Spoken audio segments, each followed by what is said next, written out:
प्रभु के दीक्षा कल्याणक का आनंद लेने के लिए उपस्थित प्रभु महावीर के आस्थाशील भक्तगणों, एक संकल्प पूरा हुआ, एक सपना पूरा हुआ।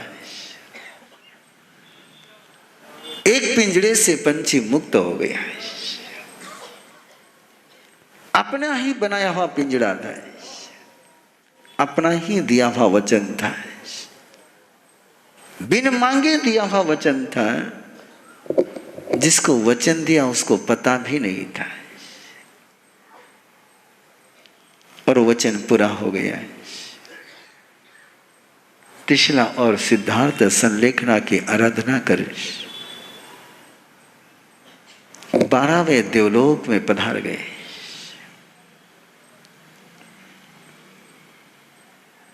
कल आपने सुना है, वो योगेश्वर वहां नहीं रुकता जहां चेतना नहीं होती। जब तक उसमें चैतन्य था तब तक योगेश्वर वहां था। और जैसे सिद्धार्थ और त्रिशला की आत्मा उस शरीर को छोड़ दिए, वर्धमान भी वहां से उड़ जाते हैं। जिसका रिश्ता चेतना के साथ होता है वो तन का कोई काम नहीं करता है, और जिसका रिश्ता तन के साथ होता है वो चेतना के साथ जुड़ ही नहीं पाता है। प्रभु महावीर की पूरी जीवन यात्रा के उस शिखर पर हम कदम रखने जा रहे हैं कि जिसका ये पहला बोध वाक्य है, रिश्ता होगा तो चैतन्य के साथ होगा, रिश्ता होगा तो आत्मा के साथ होगा, रिश्ता होगा तो ज्ञान के साथ, श्रद्धा के साथ और चरित्र के साथ होगा। रिश्ता न सत्ता के साथ होगा, न संपत्ति के साथ होगा, न पदार्थ के साथ होगा, न परिस्थिति के साथ होगा, न कर्म के साथ होगा, न भ्रम के साथ होगा। रिश्ता होगा तो केवल एक चैतन्य के साथ। और अपने कक्ष में वर्धमान पहुंच गया है। अपने सारे माता के साथ के, पिता के साथ के अनुभूतियों का एक बार फिर आलोचन करते हैं, और उन पलों में एक बार फिर वर्धमान अपनी मां को श्रद्धांजलि समर्पित करते हैं। अपने ज्ञान में उस पल को जानते हैं जिन्होंने महावीर के जन्म की पिछले जन्मों की कथा सुनी है, वो संदर्भ पा सकेंगे। जिन्होंने कथा सुनी नहीं होंगी वो खुद सुनने का आनंद ले। मां नरकों की यात्रा और नरकों का कैरेक्टर लेकर तेरी कुक्षी में आया था। मां नरकों की यात्रा और नरक का कैरेक्टर, चरित्र लेकर के तेरे कुक्षी में आया था। दुख देना और दुख लेने के अलावा मुझे कुछ पता ही नहीं था। दुख देना और दुख लेने के अलावा मुझे कुछ पता ही नहीं था। सोच ही नहीं थे मेरी कि दुनिया में कोई सुख भी हो सकता है। 7वीं नारकी और 4थी नारकी का लंबा अनुभव जिसके पास हो, वो कहां से सोच पाएगा कि दुनिया में कोई सुख देने वाला और सुख लेने वाला भी हो सकता है।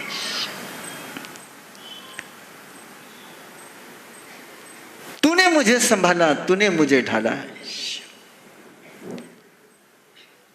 मेरे हर दुख को तू हजम कर गई, मेरे हर दुख को तू अपने वात्सल्य से अमृत बनाती गई। मेरे अंदर के अविश्वास को तूने विश्वास का श्वास दिया, मेरे अंदर के जकड़न को तूने आसमान में उड़ना सिखाया। मां तू न होती तो मैं विमल राजकुमार कभी विमल बन नहीं पाता। मां मिले थे मुझे प्रभु ऋषभदेव, मिले थे मुझे आचार्य संभूति विजय। बहुत संभाला मुझे उन्होंने, लेकिन फिर भी गिरने से बचा न पाए। बहुत संभाला मुझे उन्होंने, फिर भी गिरने से बचा न पाए। मां तूने संभाला, मां तूने संभाला। दुनिया ने गिराने के बहुत प्रयास करे, लेकिन मैं गिर ही न पाया। दुनिया ने गिराने के बहुत प्रयास किए, लेकिन मैं गिर ही नहीं पाया, क्योंकि मां तेरे वात्सल्य ने मुझे थमा था। शास्त्रकार कहते हैं कि इमल राजकुमार के भाव में मां इमला यही त्रिशला है। मां इमला यही त्रिशला है, जिसने महावीर के चेतना के साथ का पाप के साथ जो रिश्ता था, पाप के साथ जो अनुबंध था, पाप के प्रति जो गहरा लगाव था, उससे मुक्त कराया था। क्रूरता के सागर को करुणा का सागर बनाया था। मां तू न होती, तू न होती तो मुझे करुणा का आनंद कैसे मिलता है।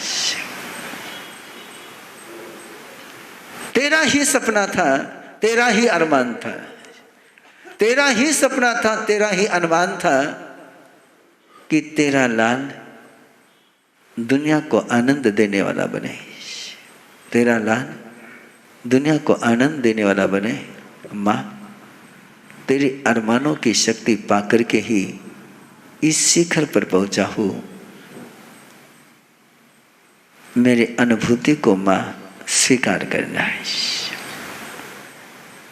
और उस अनुभूति को स्वीकार मां के साथ अपनी श्रद्धा, अपने अनुभूति को समर्पित करके वर्धमान कक्ष से बाहर आया एक भावना के साथ। मां अब इस महल के साथ मेरा कोई रिश्ता नहीं। तू थी तो महल था, तू नहीं तो महल नहीं। तेरे ही पीछे सबसे जुड़ा था, तू नहीं रही तब किसी के साथ मेरे जीने का कोई वजूद नहीं। चल पड़ूंगा मां उस राह पर, चल पड़ूंगा मां उस राह पर, जिस राह के शिखर पर तूने पहुंचाने का अरमान देखा था।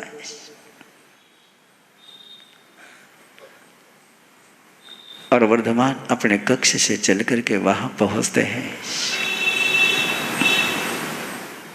जहाँ सिद्धार्थ और त्रिशला के लिए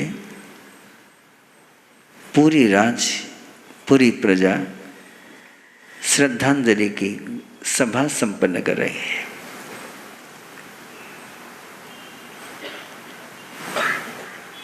वर्धमान वहां पहुंचे, सभा ने वर्धमान को देखा है, वर्धमान ने सभा को देखा है। नंदी वर्धन को वर्धमान पहचान में नहीं आए, बोले ये कौन से वर्धमान? राजा चेटक मामा, ये क्या हो गया वर्धमान को? वसुमती दधिवाहन सुपार्श्व तो उस रूप को देख करके ये भी मेरे प्रभु की लीला है। वर्धमान के आते ही सभा बिल्कुल स्तब्ध हो गई। चला वहां प्रवाह रुक गया। सबकी निगाहें वर्धमान पर केंद्रित हो गई। देखने वाले हर व्यक्ति के मन में एक तमन्ना जन्मी कि हमारा भी बेटा वर्धमान जैसा हो।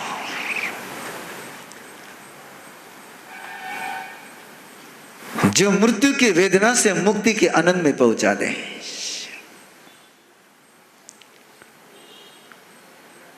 जो तन के विरह को समाधि के पलों में पहुंचा दे। ऐसा मुक्ति दूत हमारा भी पुत्र हो। वर्धमान सबकी उन आंखों को देख रहे थे। नंदी वर्धन तो वर्धमान को देख करके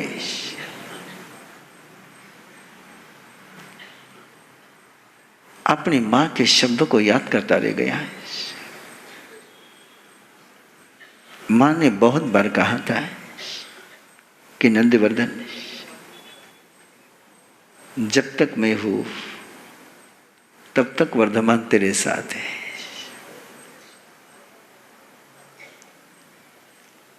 मेरी छाया है तब तक वर्धमान की छाया है। जिस दिन मेरी छाया नहीं रहेगी तुझे वर्धमान का छद भी नहीं मिलेगा। इस वर्धमान के छत तले जीने का आनंद ले। नंदीवर्धन को मां ने कहा था, उस समय समझ में नहीं आया था। मनुष्य के मन को एक शाप लगा हुआ है। मनुष्य के जीवन को एक बद्दुआ मिली है। मनुष्य ने एक बद्दुआ को अपने साथ जोड़े रखा है। होता तब कीमत समझते नहीं होता तब आंसू बहते ही रह जाते हैं। मछली जब तक पानी में होती उसको पानी की कीमत पता न चलती। बाहर आने के बाद तड़पती है पानी के लिए, लेकिन पानी मिलता नहीं।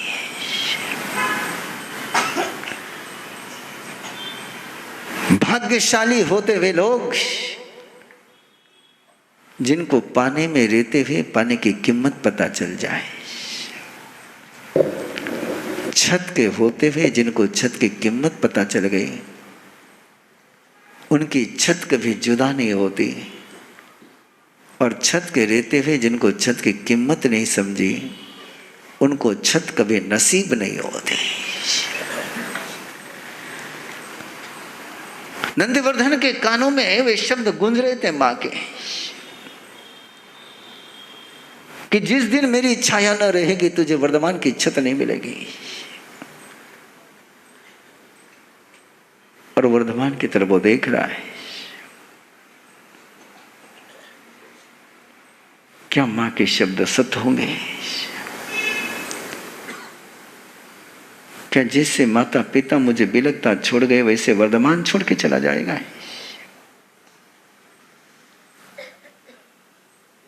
सुना तो मैंने भी है कि दीक्षा लेंगे,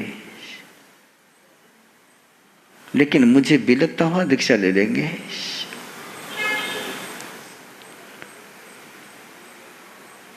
और उस सन्नाटे को चीरते हुए वर्धमान उठकर खड़े हो गए।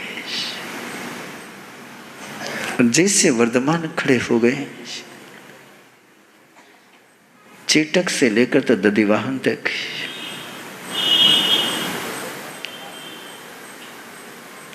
मुर्गावती से लेकर तो वसुमती तक सबको पता ही नहीं चला कि कब उनके हाथ जुड़े और कब उनका मस्तक झुक गया। वे दर दर नहीं होते जहां मस्तक झुकाना पड़ता है।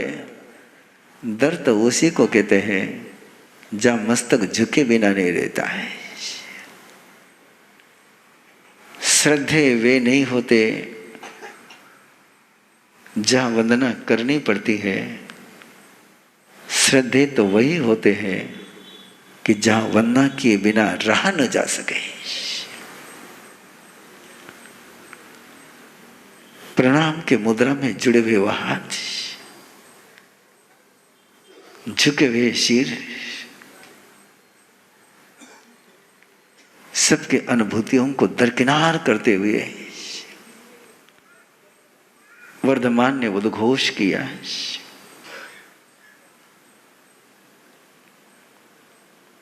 कि तात और मात नहीं, मेरे जीवन का एक ही सपना था, एक ही संकल्प था कि जब तक तात और मात है तब तक मैं मुक्त आकाश में नहीं जाऊंगा। वो मेरा संकल्प पूरा हो चुका है। मैं अपने आप को दिए हुए वचन से मुक्त हो चुका हूं, पूर्ण कर करके। जन्म जन्म के मेरे संकल्प के लिए मैं समर्पित होना रहा हूं।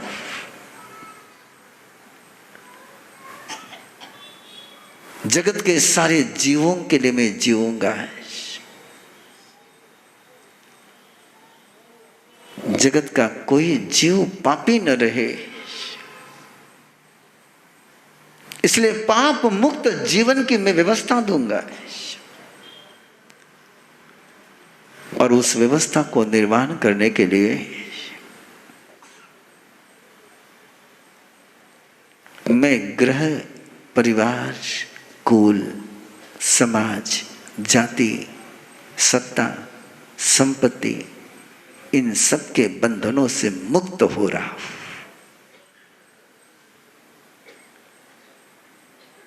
सिद्धार्थ और तृष्णा के जाने का धक्का ही झेल नहीं पा रही थी। वो सभा मन को समझाने का प्रयास कर रही थी कि समय का गणित किसी के हाथ में नहीं होता है। और जिसको वर्धमान ने विदा दी, उस पल के वे साक्षी थे। लेकिन ये समझ का गणित समझ में नहीं आ रहा था। समय का गणित तो समझने के लिए स्वयं को तैयार कर रहे थे, और वर्धमान के शब्द जैसे ही पूर्ण हुए, तीव्र गति से नंदीवर्धन आसन से उठा। ऐसा दौड़ा कि सभा देखती रह गई। वर्धमान को भी पता न चल पाया।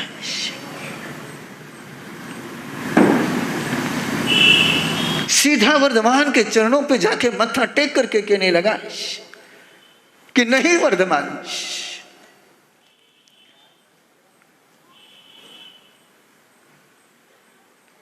तात और मात तो मुझे छोड़ गए,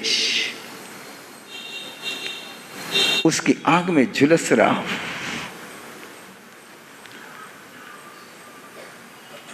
तुम मुझे आग में नहीं धकेल सकते हो।